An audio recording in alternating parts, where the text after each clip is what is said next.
maybe have a few tips on, for founders that are, I would say, kind of building more the next gen of AI-powered marketplaces today? Yeah, I mean, it's an enormous opportunity.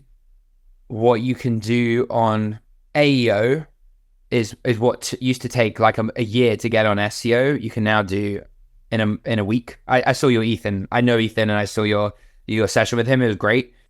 We've talked to him too. He's really good on this, and I like what Ethan says, where he's not sensationalist. SEO has not just magically gone away.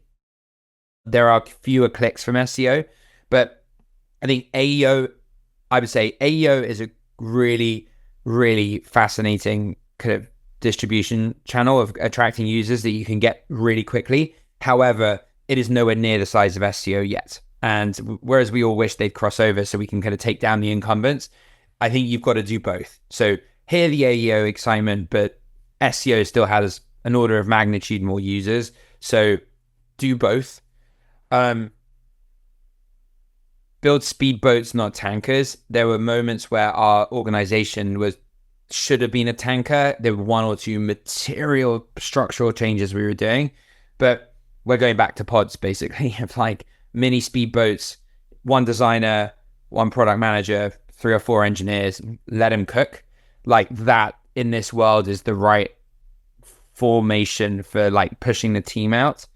And ultimately it's the moat, right? Like you're all reading about this constant battle, and I feel like it's swinging back again, where 2 years ago everyone thought the power was with the LLMs and the value was with the LLMs.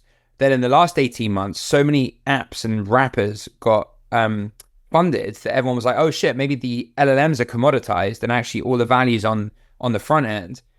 I would say that like the kind of people are swinging back now towards, no, the foundational models are where the money's at, even if there's 4 of them where they will do the same, because so many of the wrappers, and again, I don't mean wrappers as like a negative term at all. I think there are amazing companies built on top of these LLMs, but like you've seen the LLMs gobble up a bunch of their business, whether it was kind of like coding or kind of video.